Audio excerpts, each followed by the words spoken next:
Hello, my name is Angelina Rubio, and I am the representative against gays in general. So, man, I ain't gay, but I was just wondering, what do you people think is wrong with being gay, you know? You know what I'm saying? 'Cause I'm down with it. I think it's groovy, you know? Do what you like.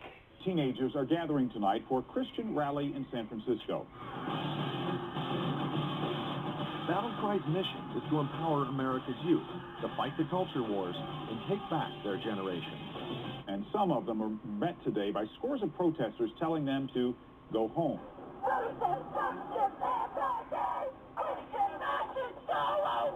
So on the steps of City Hall, you had Christian folks, and on the other side, you had more colorful figures from the left.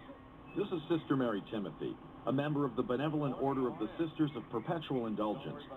I'll let you guess which side of the barricade the sister was on. Because it was a group of Christians coming to the city which felt like condemning us. And when we got there, that's what it felt like. The government has a vested interest in the well-being of its citizens.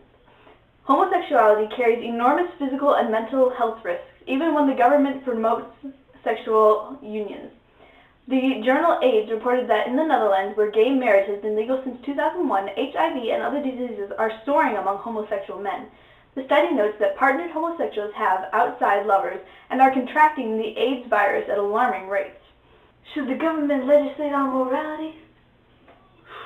Paul has no soft words for an amoral people. He said, "We have much to say about this, but it is hard to explain because you are slow to learn. In fact, by this time you ought to be teachers. You need someone to teach you the elementary truths of God's words all over again. You need milk, not solid food. Anyone who lives on milk, being still an infant, is not acquainted with the teaching of his righteousness." Hebrews 5:11-13. The American culture, as it is today, has no sense of right or wrong. The attitude, whatever feels right at the moment, is the main cultural motive. The reason America is at the far-gone point that she is because the modern culture has forgotten the elementary truths the American people once held so dear.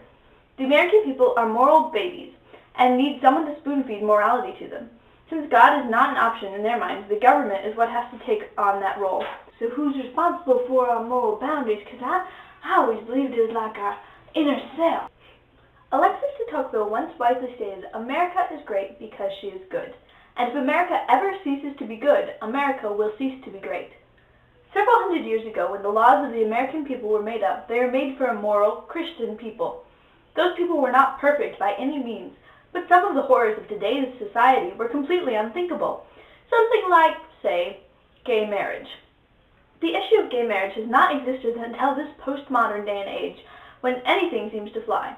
Now, we the people must struggle with the question, what do we do with the gays? Should the government, which was established for the continuance of justice and the defense of the weak, even be used to legislate morality?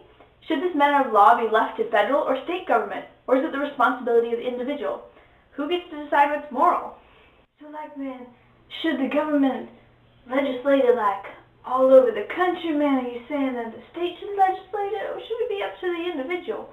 Because I think it's confusing if you're, all groovy with each other in one state, and then you cross to the next, and things ain't crazy no more. You get what I'm saying? You dig?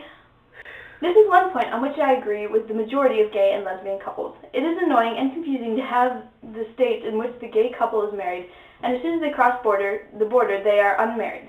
Making gay marriage unlawful in a single state may seem like a step in the right direction, but in general, it confuses the issue. In this particular instance, it would be more prudent to make gay marriage, or lack thereof, a federal law.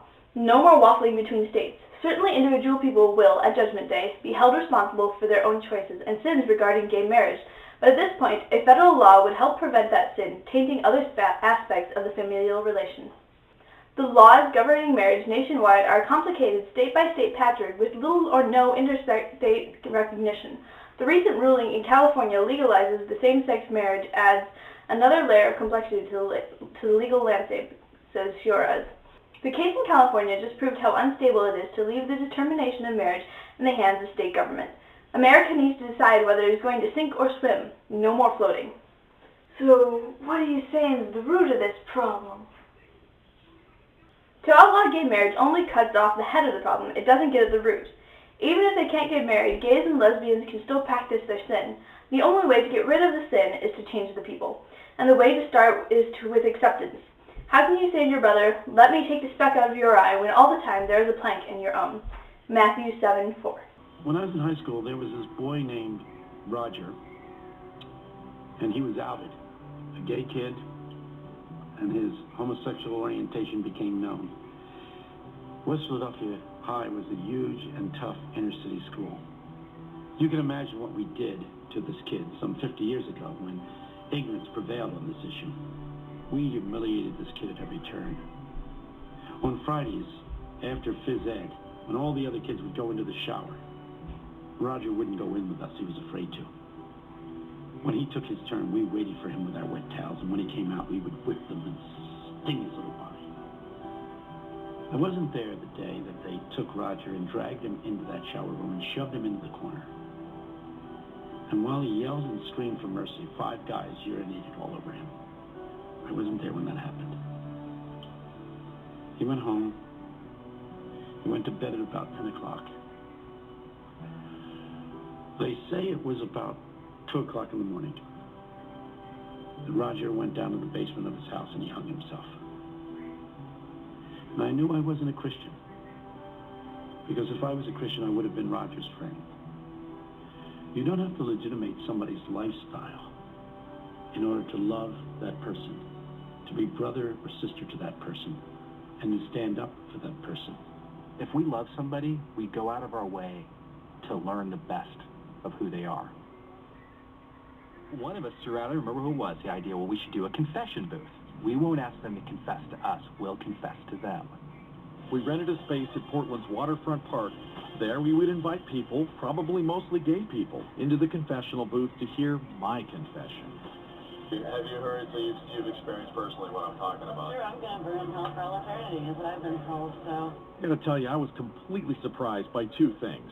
The power of an apology and the willingness of people to engage. That's groovy, lady. Groovy. Thank you for your time.